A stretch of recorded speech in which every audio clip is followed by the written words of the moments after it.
Hello, everyone, and welcome to today's webinar, Introduction to Fundraising Planning. My name is Yvonne Sims. I'm Network Engagement Manager based in Atlanta, and I'm joined by Lori Guidry, who's also a Network Engagement Manager based in the Bay Area in California. And Good we'll morning, be, everyone. yes, she likes to say good morning. I Good like to say morning. good morning. And Afternoon for you in the Eastern time zone. right. At all of the time zones. And so I'll be presenting for the most part today, and Lori will be adding color commentary, no, and posing any questions that hopefully we'll get to at the end. Mhm. If you don't know Candid, in 2019, Foundation Center and GuideStar got together and formed one company. With those two companies together, we have over 88 years of experience in the nonprofit sector. Every year, millions of nonprofits spend trillions of dollars around the world. Candid finds out where that money comes from, where it goes, and why it matters. We believe that an effective social sector is critical for a thriving society, and we believe in the importance of solutions for the sector by the sector. With Candid, nonprofits, foundations, donors, and the public can all be on the same page. We do this through research, collaboration, and training.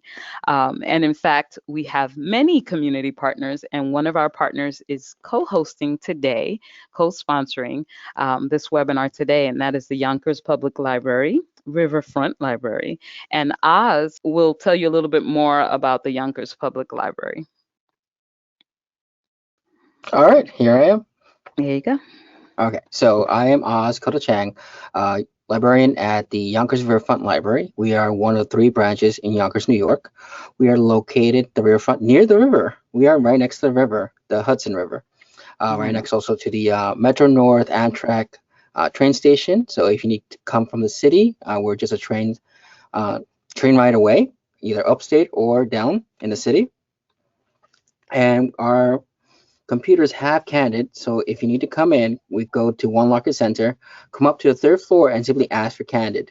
And we have no time limit, so you have all the time you need for your fundraising help. Nice. Do they have to ask for you in particular or just pretty much No, the machines? no, Oh. just the machines. Just tell us we Candid machines, and we have two machines. They'll unlock it for you. Once you open any browser, Firefox, Chrome, Internet Explorer, it will open to the Candid website with full access. There is no password. Wonderful. Thank you so much for Mhm. joining us today. Of course. And Thank you. and you can access both Foundation Directory and GuideStar now also from Yonkers, right? You've got that set Yes. up? Okay. Yes. Wonderful. Thank you. All right. So, for this particular training, we want to make sure that we're explaining the basic steps for developing a fundraising plan. We're going to identify your organization's assets, so you should be able to do that. Develop a case statement, set your fundraising goals, and draft a fundraising plan. So that's kind of the point of this today. So, what is a fundraising plan? It sounds like a good idea, actually. We definitely want to have a plan no matter what you're trying to do. Particularly, it's a living document which lays out specific fundraising tasks and strategies, including who will be responsible for completing them, the frame of when they need to be accomplished. And I think when you hear that, you kind of think, oh, wow, I don't have this staff. And if you look at our handouts, I think we have some examples that may be of like bigger organizations that have a lot more going on than maybe you do. But just keep in mind, even if you are a small shop, you really should have a fundraising plan. And in fact, it might be even more important because now we're talking about, not having all of the resources or people that you need. So you really want to be specific about what you need to do and how to get it done in terms of time frames and what strategies will work best. So keep in mind that it may sound kind of big and you're thinking I don't have a staff for this, but you want to have this so that you can really be proactive rather than reactive when it comes to fundraising. We've been talking a lot about this with EDs of or executive directors of very small nonprofits who have to do their fundraising. They're doing a lot of the work that the organization does because they only have volunteer staff, they only have the board to help. And so fundraising is on their plate as well. So it's really important if you're one of these executive directors with a really small shop to have a fundraising plan and to really understand what it is that you have to do and what is kind of the best course of action when it comes to getting funds. So it's important for a lot of reasons. Planning is a critical activity for your organization's success.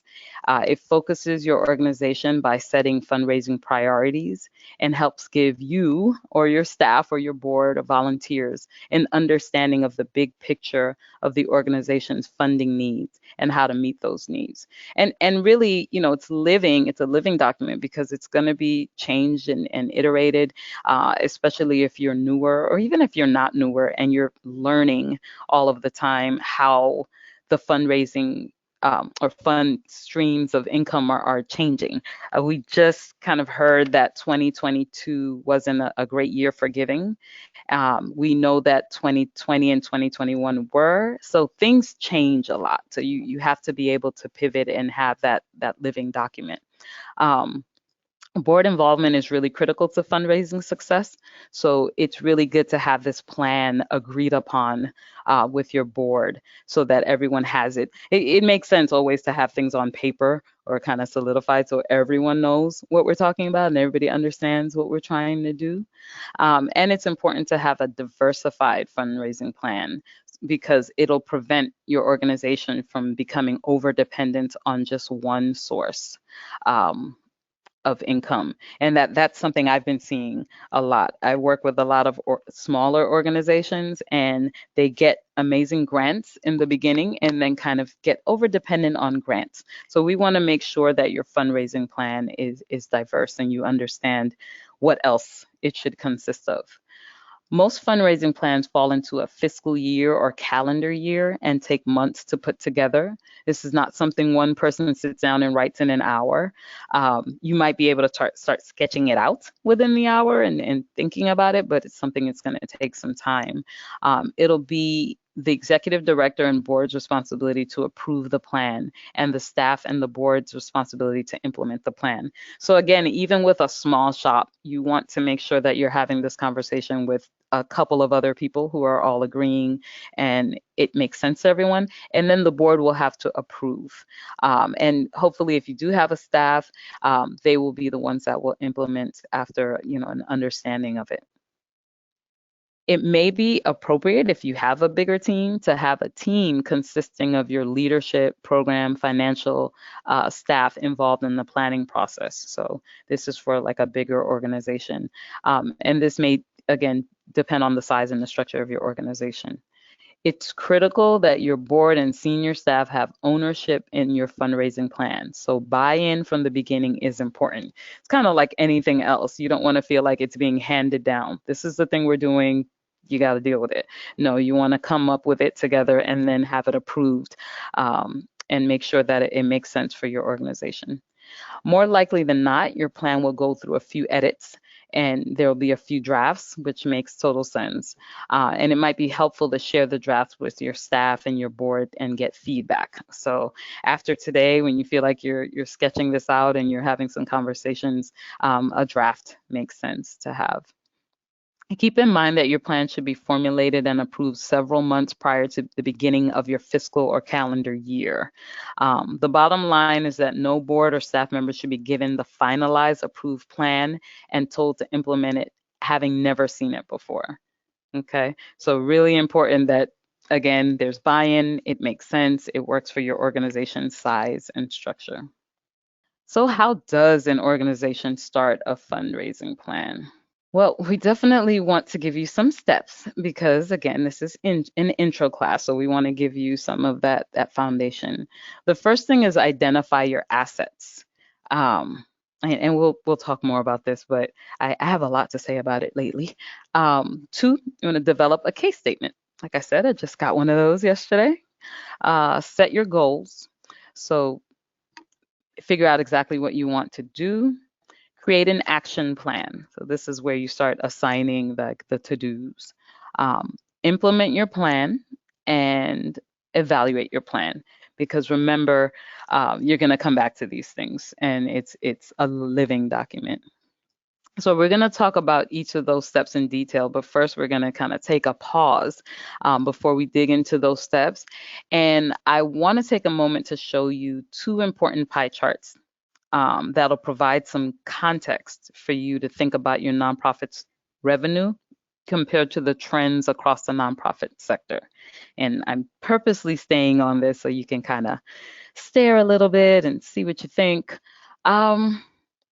Yeah, this first chart breaks down nonprofit overall revenue, right? So the revenue overall, this is what it looks like across the sector. And then the second one, we're going to focus on a piece of this. But for now, we're looking at programs and services, 70%, and this is revenue. This is money coming in. We have 23% contributions and 7% other revenue. And I feel like when I put this pie chart up, a lot of times people are like, wait, what? What's happening there? So we'll talk a little bit about that. But when we think about the nonprofit sector as a whole and look at how nonprofits are supported, fees and programs, services are the largest category of revenue. And this is the whole. So we're talking about, any nonprofit USA that you can think of. Maybe not your tiny nonprofit, but maybe if you think about Boys and Girls Club, the YMCA, name some others, and pretty much that's what's going on. So that's what the pie chart looks like. It doesn't mean that this is what yours has to look like, but this is just giving you a sense. And I think what it also does is give you some ideas about where you should be leaning, even if you can't replicate this exact pie chart. This Candid pulled the data from this pie chart from the 2018 990 and easy filings. So programs and services include fees paid by individuals and the government for services. So if you think about maybe consulting, you think about tickets, you think about swag, you think about like programs that maybe the parents pay for, or programs that you pay for at your museum or whatever it is. So if you think about theater productions, things like that. Contributions include foundation grants, government grants, corporate giving, individual giving, including donations and bequests. Okay. And other revenue actually comes from like investment income, income from tax exempt bond proceeds, royalties, net rental income, net gain from loss of sales of assets or inventory. So I hope that didn't like blow your mind, but that's what this chart is about. And if you don't have an organization that is selling something, or has programs or services that are for sale, or consulting, or that kind of thing, it's definitely something to think about. A lot of, like I said, a lot of the organizations I've been working with have talked a lot about foundation grants, so that contribution part. And it's been surprising to me that they haven't thought about some of the programs and services in ways that they're unique and are able to maybe charge for some of the things that they know or do. So just keep that in mind. So this is the picture, the chart that we usually see if you're a fundraiser and you're looking at, it comes out every year, or every year we get kind of last year's information. So 2022's information is coming out soon. But this is Giving USA's report that we all want to know and keep in mind as you're fundraising, because you want to understand the big picture. And again, this kind of involves what we were talking about. So you see foundations are only 19% of this. And again, these are, contributions from, or grants, that kind of money. Bequests, 9%, and 4% corporations. So that part of the pie is really what's coming from outside, from these organizations. And then individuals actually make up a huge part of this. And that's always been an interesting, it's kind of been the same, somewhere between 67 and 70% for many years. And it's, staying pretty consistent. So again, something to keep in mind as you plan your fundraising. that you're going to get a lot of revenue from maybe ticket sales, things that you do, your t-shirts, the books, the paintings the kids made, that kind of thing. And you're also going to get a lot from individuals. So in terms of putting out effort and figuring out where your effort should be, you want to keep this kind of stuff in mind. And just keep in mind, when we're talking about individual giving, we're not just talking about wealthy people. People are always, thinking, man, I wish I had that rich uncle, or, I knew people with a lot of wealth. When you look at individual giving, it's individuals like us, right? It's people who feel passionate about the arts, or feel passionate about education, and give to causes that they're interested in. I know for me, I have a few that, besides my alma maters, I have a few organizations that I give to on a couple on a monthly basis, and then definitely a few on an annual basis. So we're talking about just regular old folks that need to understand your mission, and who are just passionate about what you do. So while foundation giving may be a component of your overall grant seeking strategy, and we obviously encourage that, having foundation directory, we definitely want you to know that you can't solely depend on those grants from foundations. You'll need to develop a multiple revenue streams from various sources, and that's probably why you want to plan, because the big message is that you want to have a diverse income stream. You want to have things that you might sell, or people have to buy tickets for. You want to write grants. You also need to have campaigns that will face individuals, and have individuals learn about what you do, and hopefully encourage them to give to you as well.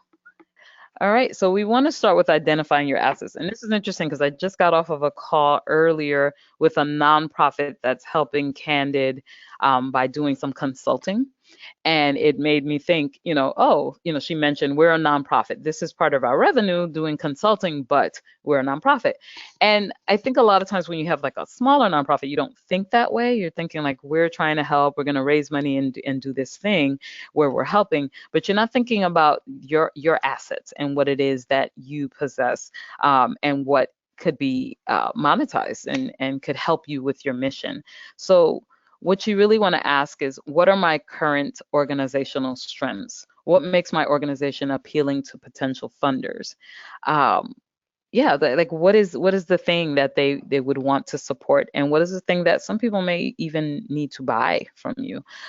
So when you think about organizational strengths, what comes to mind? What makes a strong organization? And this is what you want to start thinking about: your compelling mission, large public base of support, name recognition. Maybe people know you in your community or even beyond your community. Well-connected staff and board. You happen to have really kind of prominent people or important people who have been doing really great things in the kind of work that you do. Great facility. Maybe people know you for that. High traffic website. So though all of those assets, besides being the things that can allow you to ask for support and say, hey, look at these great things we're doing, look who works here, look at these experts. There are also things that you can leverage and even monetize, and say, you know what, in terms of a stream of income, we have this amazing trainer here who does this kind of work. They can be paid for that as a consultant, and that can also go into what we make. I was on a panel, or hosting a panel of tech nonprofits, and I don't know much about tech, but as obviously tech is really important, and a lot of what we're expecting in the future in terms of like AI and jobs and all of those things, and they do that kind of work. So their missions, kind of all collectively, are to make sure that people of color are getting training in the technology so that they will be part of the workforce, and a really important part of the workforce going forward. And those things that they're able to teach are something that they can sell. So not only can they do it for free for the BIPOC community, and making sure that the future looks bright for them, but they can also say, you know what, let me consult and show you how to do this on this side so that we have some revenue. So really start thinking about, what are your organizational strengths? Again, when you're identifying your assets, another thing you can do is use a SWOT analysis. And if you recall from whatever class that is, business class maybe, a SWOT analysis looks at your strengths, which are usually internal. Those are the things that you're kind of, good at, and you know that you do well. But then you also want to identify weaknesses, which again are internal. Those are the things that you're working on, maybe not your strongest things. And then opportunities and threats, which are usually coming from the outside. So it's really important to understand, the area you're in, the times we're living in, all of those different things that kind of come that give you opportunity, but sometimes can be threats as well. And hopefully you've done a SWOT analysis before. I've done a couple around the programs that we do, and it's actually really helpful. I was kind of thinking like, why are we doing this? And then realizing it does bring up a lot. And sometimes when people think differently. So if you're doing a SWOT analysis with a couple of people, it'll be surprising what you can kind of get out of it and figure out. So another good exercise is to have this SWOT analysis to understand what your assets are. Then develop a case statement. So once you kind of have talked about what do we do well, what are we still working on, now you can develop a case statement. And this is basically saying, why does your organization need and merit support? So why are we someone that you should support? Your case statement is a written document outlining the general argument for why your organization deserves support. Common case statements for small to medium nonprofits are 5 to 10 pages long. Like I said, someone sent me just a brief example. It was just a one-page case statement. I think he was interviewing, so it was just a brief one. But a case statement lays out the most important facts about the organization and should include those components: mission and values, programs and services, accomplishments, plans for the future, and budget needs. I said accomplishments with a flourish because the thing that I said when they sent me the case statement, like, hey, what do you think? Is okay, I get it. I see what you do. I see where you are, mission, values, all that good stuff. What has been done? What has the impact been? What are the accomplishments? And I stress that because the organization, I think, had been around for 10 years. So I really wanted to know, yeah, you're still around. This is good. So what has happened? What is the impact? What are the positive things? So accomplishments are really important. Preparing your organization's case statement is also an opportunity to collect data that demonstrates your competencies and the effectiveness of your work. So when you're talking about those accomplishments, it's always great to have stats and numbers that back up what you've been saying. And sometimes stats and numbers are a little hard to come by depending on how you've been collecting data. So it might be more anecdotal. It might be that you have alumni telling you. It might be, graduates of the program that are, showing you and telling you what they did. But that's important as well.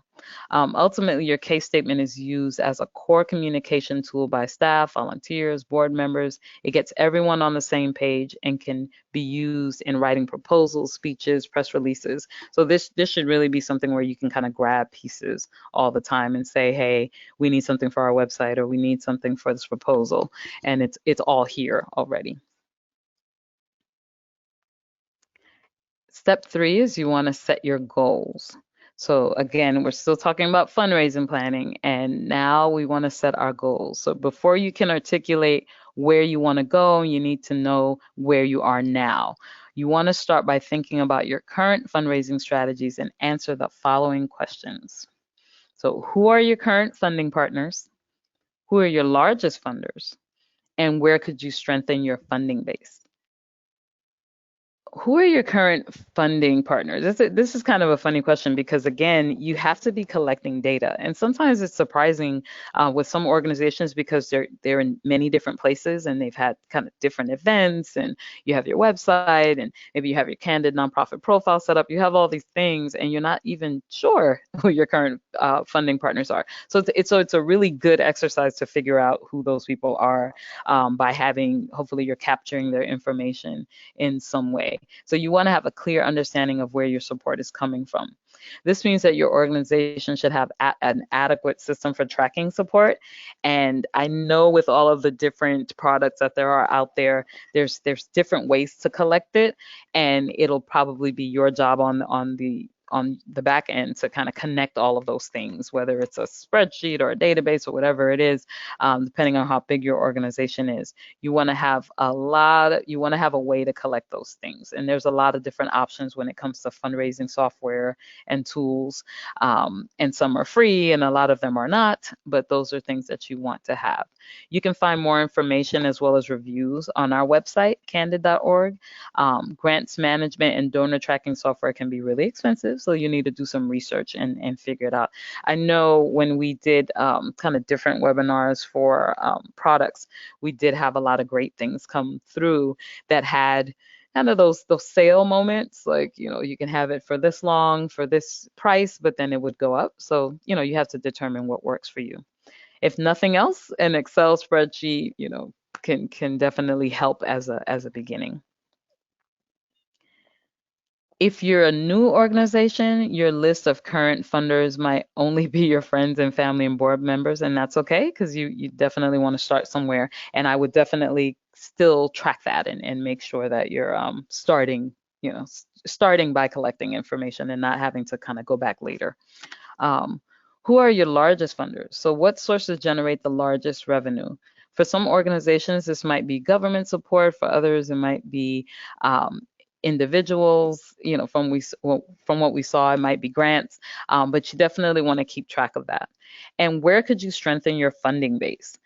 So what funders may be able to increase their level of support. That's what you're looking for. If you're thinking like, hey, it turns out, this person has been giving us $25 a month for 2 years, I think they might be okay going up to maybe 40, maybe 50.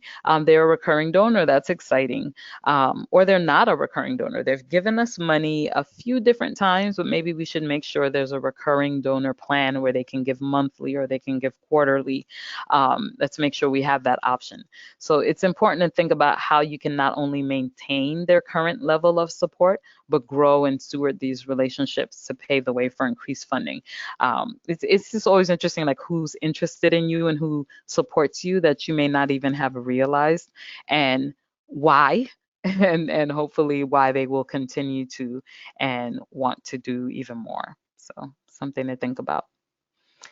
So now that you know where you are and you've answered those questions, you can determine where you need to go and how to get there. So this picture, this lovely picture, is kind of about diversifying your funding base. It's just kind of like saying you don't want to put all your eggs in one basket, which I keep talking about. Instead, you want to have your eggs in many different baskets. So thinking about the organization, thinking about the river as your organization, really pretty river, with all these little streams feeding into the river, implementing different funding strategies lessens the possibility of the river drying out. Right? So you want to have some individual donors, you want to have some foundations, you want to have government funding. The point really is that you don't want to rely on just one source of funding. And as I mentioned, I've been hearing that a little too much lately. And I think that people, if you start one way, you kind of just feel like that's our success and that's what we're going to do. But you have to remember to kind of sprinkle in and make sure all of these things exist. Each organization is different, so your revenue streams will be different. Maybe you don't have the thing that maybe you can sell, and that won't be very big, but you have something. You have a little store, or a little something that the kids create or shows, whatever it is, and maybe that won't be so big, but it should be a part of it if it's possible. Corporate contributions, sponsorships, really important. Crowdfunding, when you have Giving Tuesday and you have those kinds of campaigns, that can be very much like crowdfunding. There's earned income, like I mentioned. So the key takeaway is that a strong river means a strong organization. The more diverse your funding sources, the more stable your organization. So that's what you really want to think about. So creating stability. Which funders could provide you with the most long-term security? Um, What sources are more reliable? Consider how likely they are to renew or increase support over time. So again, this is, people tend to think about that rich donor. It may be more about the part of the community that cares about your work and what kind of connections you make with your work. I just recently, I'm on the board of an organization, and I sent their corporate ask to a friend who's at Google, another friend who's at Microsoft. And what they said is our companies are looking for this kind of organization right now. And as you can imagine, it's BIPOC led, and that's big right now. And so they did say, you know what, I know that not only will the company match, but I have a lot of, we have a diversity resource group here, and they're looking for something to get behind, or an organization to get behind. So it's a really good time to have that conversation and send that over. And so we've now joined those different giving platforms that work with corporations, and now money's trickling in. So it's not, we're not getting $10,000. Maybe it'll add up at some point, but right now there's 300 here, 400 there, and it all is a helpful. So which additional funders streams might you be able to add to your funding mix? So I've mentioned revenue and selling and that kind of stuff a few times, because I don't think a lot of people think of it first, but that's something that you might be able to do. So who should be funding your organization, or buying things, or hiring your organization as a consultant that's not doing that? Consider all of the possible sources or streams and determine what is feasible for your organization based on your mission, geographic location, population served. Think through your programs and services and how they affect the larger community. And that might be something that, will bring some things up for you. And then how much time or money will it take to secure additional funding partners? Again, if you're really small, you're not going to want to take too much time away from the work doing things that are not going to give you a big return. So it is going to take some being realistic and evaluating the potential cost and time, and then pursuing what really makes sense. Create an action plan. That's the fourth step. This is now when you start thinking about, what strategies are we going to use? One of our colleagues says, fundraising is an actual profession. So if this is not your profession, hasn't been your profession, and you're doing this because you have an organization and now you need to raise funds, you need to really figure out, like, how do I go about this? What do I do? It can be it sounds more daunting than it is, but you definitely want to have a plan. So you want to set a goal for each revenue strategy. Ooh, Lori, were you going to say something? Yes. We have a related question to this, and you're probably Yes. going to talk about this, but someone was curious about how you just go about facilitating your team to set these goals, and if we had any upcoming workshops or things, which we don't exactly, but Yeah, we I don't. told because we're touching on action plans, so it does really involve the whole organization, right? It does. And you know what I would say? So we don't have, like, because our classes are so introductory right now, and we're talking about, how to get started. We don't have something that delves into the action plan, but we do have, I want to say there's an example, one of the handouts will give you a good kind of example and something you can fill out. And then our website is really great. I go down in I go down rabbit holes a lot in our website, but if you ask those kinds of questions in Candid Learning, we'll show you different things. So they're not necessarily from us, but we'll give you other resources outside of Candid that you can go to for more help around these things. So it's about particularly creating a chart, a timetable, a narrative description, and then outlining the details. So it's kind of exactly what it sounds like, a plan. Okay, we're about to go after these individuals, or rather, we're going to grow individual giving. So first of all, we need to have a recurring individual giving plan on our website. We haven't even done that yet. So how do we do that? Who's going to be assigned to that? When do we need to do it by? How much money are we thinking we can get out of that? So just that simple. I mean, simple to put down on paper, maybe not so simple to do, but kind of breaking it down so that you can set a goal for each revenue strategy. So this is for individuals, this one is for foundations. Think through the details, the who, when, what, where, how, and then create that chart and timetable and do all of those things. So I hope that helps. I would probably, like I said, go to learning.candid.org and just, put in like fundraising plan, action plan, and get a sense of what's out there. Candid profiles. And we're talking about this because your fundraising plan should be a comprehensive strategy, right? So to build on what you've already learned, and claiming and updating your nonprofit Candid profile is a free tool for you, right? So this is a tool for your toolbox. If you have a 501c3, then you have a Candid profile. That means if you go to candid.org and then kind of click down, I think there's a menu, and you'll see GuideStar, or you could actually go to guidestar.org because that's what the tool was called. You can find your Candid profile. So you can do a search, and if you're like, Yvonne's Icicles 501c3, you put that in there, and you'll see that you have a profile. And why? Because you're a 501c3 and you submitted your taxes. So if you've done a 990, you have a profile, and it's not built out if you haven't claimed it. So what we tell people is it's there already, it's free, and it's a nice way for organizations to see you, and it actually is seen by a lot of organizations. There's a move in the sector to make sure that there's transparency and we have all of the information we need about you. And that doesn't always happen on your website. It doesn't always happen with your annual report. You may not even have those things necessarily, and they may not be as filled out, or they may not have all of the information that organizations want to see about you. So we know on the Candid profile that we have your tax information, the IRS data, and that it's valid and that's where it came from. So what your job is to make sure that we understand what you do, how you do it. We get to see videos, pictures, all of those things. So when you look at the Candid profile, now you're not just seeing numbers, but you're actually seeing your story. And so we really encourage you to go onto, if you haven't ever seen it, first of all, you want to see what it looks like. Maybe someone has claimed it if you're in a bigger organization.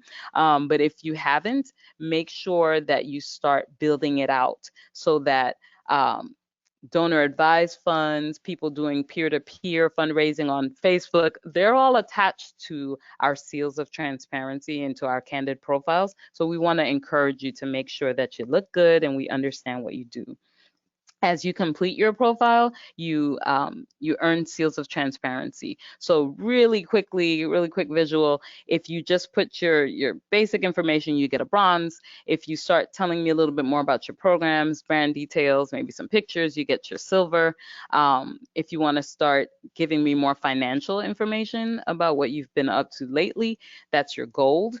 And then once you share your impact and we start to see how you measure your results and your progress, that's where you get the platinum. So keep that in mind. We can definitely show you, or we have a lot of help.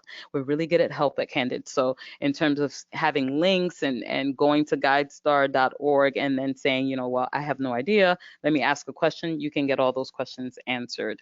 And it really just, in terms of the sector right now, we're talking a lot about trust and transparency. And if people are going to give, they want to make sure their money is going to the organization that they think it's going to, that they're using it wisely, that they can see what you do, and they can understand how you do it. So it's a really great tool, and it looks the same for the $500 million nonprofit and the $500,000 nonprofit. So it's kind of a really cool tool that all the profiles are pretty similar. So you can just kind of compare yourself and be in the same status as the Boys and Girls Club and all of that. And it should save you time because it has so much critical information just in one place.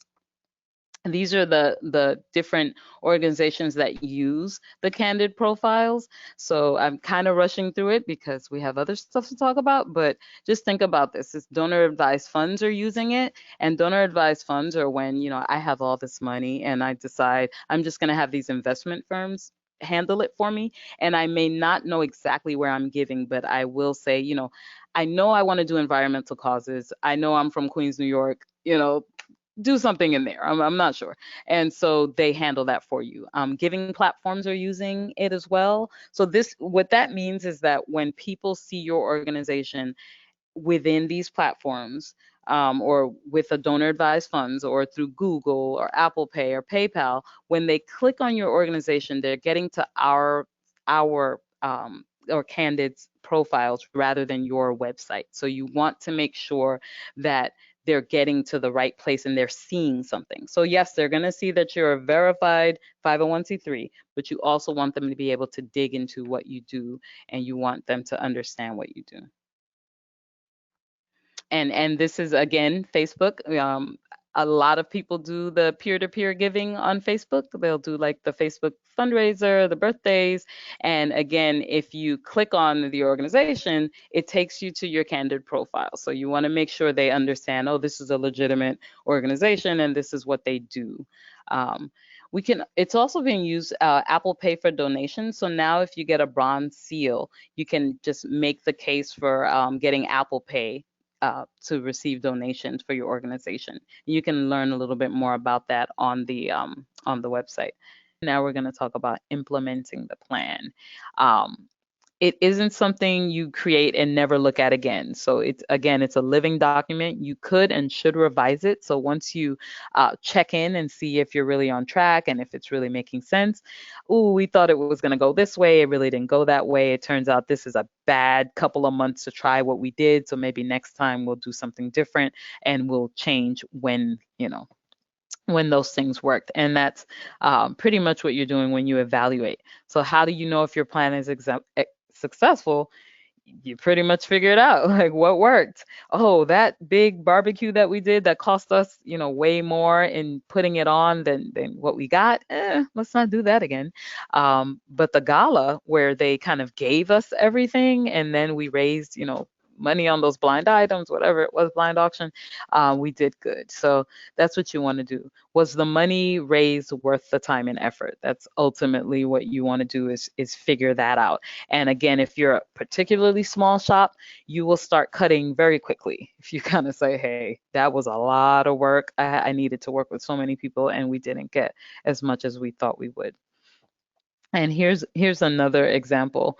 Actually, I think this looks like the same example. So, but this goal is the same, but the timeline and the way you're going to do it might be a little different. So just think about this. These are just some examples. And deadlines and the things you're doing. So it's probably things you're doing already and maybe you have done, but maybe not in the same way. So it's just getting it all together, making sure that everyone's on the same page and that this is our fundraising plan, everyone. And if you have anything to add to it or you want to tell me how it should be different, we'll do that together. So these are the 6 steps in review. First, you want to identify your assets. And I will emphasize again that when you're thinking about your assets, think about what you can sell. So, they said I didn't delve so much into programs, but think about what can be a program or what can be something that you can consult on or something that you can sell tickets to or create to sell, that kind of stuff. So think about your assets in that way as well. Develop a case statement. So you want to have that document that says this is who we are, this is what we do, this is the impact that we've had, and that's where you'll kind of get everything from. And again, if you haven't done that already, you may have done a proposal, and that's a great start because you've put all that down on paper already. Set your goals. So like those examples that we just showed, be very specific about this is what we're trying to do based on some evidence of what you have done in the past. Set some goals, some realistic goals. Create an action plan. And of course, that's when you take those goals, put them on paper, timeline, who, what, where, how, all of those things. Implement your plan. And then, of course, evaluate your plan. So you're going to put into action, and as it's happening and as things are going on, and obviously kind of like the debrief after, you're going to make sure that you're evaluating. Did that work? Did that make sense? Let's not do that again. That was excellent. Love that. Let's do that again. So that'll be kind of the point of that. So your key takeaways for today: know where you're starting and where you need to go. So remember, we talked about where are we? Like who's funding us right now? Where are we getting our money from? And what's good about that is it can show you where there's opportunities. Hey, we're not doing this thing at all, so that's an opportunity. Let's make sure that we're doing that some more. Diversify your funding streams. I'm pretty sure I said that 1 million times. You don't want to rely on just one source of funding. You really want to think future and how we're sustaining. I think it can be very frustrating to organizations when they feel like, well, why aren't these foundations doing what they were doing before, or why am I not getting these corporate sponsors like I did before? Well, it's probably time to kind of mix things up and move around. Set realistic goals. So once you start saying, okay, we have this plan, we're gonna do this thing, don't make it so unreachable that you feel like, well, that was just dumb. So make sure they're realistic. That'll keep you encouraged as well. And then evaluate your plan and revise as needed. This is not set in stone. It's not, unfortunately, things change, and that's just how things go. So you want to make sure you're kind of staying ahead of it and you're doing those things. So obviously we're not doing this exercise here, but assess your organization's fundraising strategies. Like after get off this call, look at what you have and see if you can assess that and see where you are.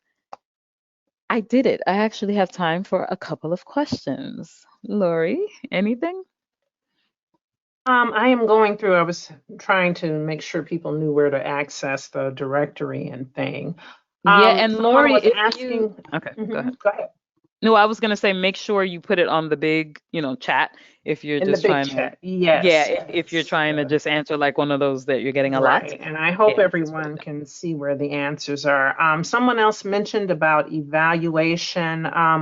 That really wasn't part of the scope of today's webinar. Like I said, this is an introduction to how to start it. Evaluating your plan it's a little bit deeper than we have right now. Yeah, I think so. That, When we're using that word today, we're just talking about, going back and determining, hey, did that work?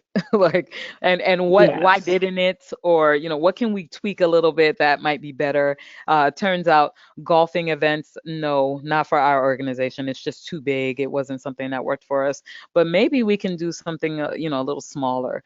Maybe parties are just not our thing. So that's what we mean by evaluating this particular plan. Not, anything too formal, but just really trying to figure out what worked and what didn't. Yeah. Fundraising plans are so unique to organizations, depending on what you're Mhm. doing, that has, it really varies so widely as to what your funding mix is going to look like versus another organization. So hopefully we Yeah, provided some tips as to how to do that. The yeah, handouts, Ben, are in the, if you look to your right up there at the top in the webinar controls, there is a handout drop down that you can click there, and then you can download all of those handouts. And one of them is a fundraising calendar yeah, that will let you that you can fill in. It shows you one filled in, and then you can fill the rest of it in. But it has things to help you organize your fundraising, like what you're going to do, who's responsible for a particular thing, and what date it's due. That's something that can help you when you're working on your fundraising plan.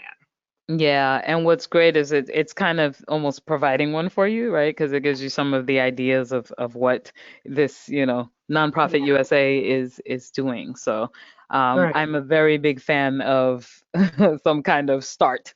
Like, okay, I've Yes. never done this at all. Can I have some kind of, Mhm. editable document? So definitely something you can Yeah. do And the and use. calendar also shows you how you can, in terms of evaluation, setting you have an annual goal, but then you want to break that down by month. So that way you see if you're on track. We should have, we're planning on raising 10,000, but we should have 5,000 by June. That's something to help you see if your fundraising plan is on track. Because as Yvonne mentioned, this is a living document. So you may have to, change course or tweak something in the course of it if you're not hitting your goals.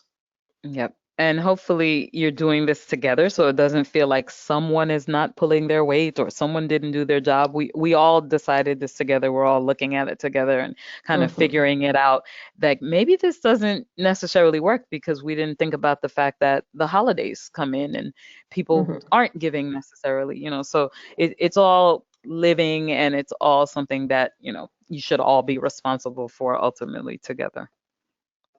So I'm just going to advance the slides to let people know that we have self-paced classes, we have webinars coming up, and you can pretty much just go to Candid Learning to the newsletter if you might be a subscriber already, but if you're not subscribed, you can use that QR code. And even if you are, you can just go to learning.candid.org just to see what's coming up. All of our classes pretty much are free now, so we're excited to say that. And if you're looking for budgeting, something else, if you're more of a self-paced, I can't be here live, I'm gonna have to go through something on my own. We have self-paced classes as well, and we have a lot of good videos. So we have a lot of just classes that we've done before and that we've shortened for video. Just a lot of good content if you're looking for just anything nonprofit. One of my favorite things is the nonprofit assessment tool, and that is just kind of determining if you want to start a nonprofit, what are the things that you might need, and even if you're newer into having a nonprofit, you can still do that assessment tool and get a lot of great information from it. So I tend to talk about that one as well. Again, Yeah. Candid does not have everything, but it will point you to a lot of resources. So thank you all for joining us today. Thank Lori for doing really all of the work today. I appreciate it. No, not all. And, and if you enjoyed this webinar, we hope you'll join us again. Have a great afternoon, everyone. Bye bye. Yes. Thank you.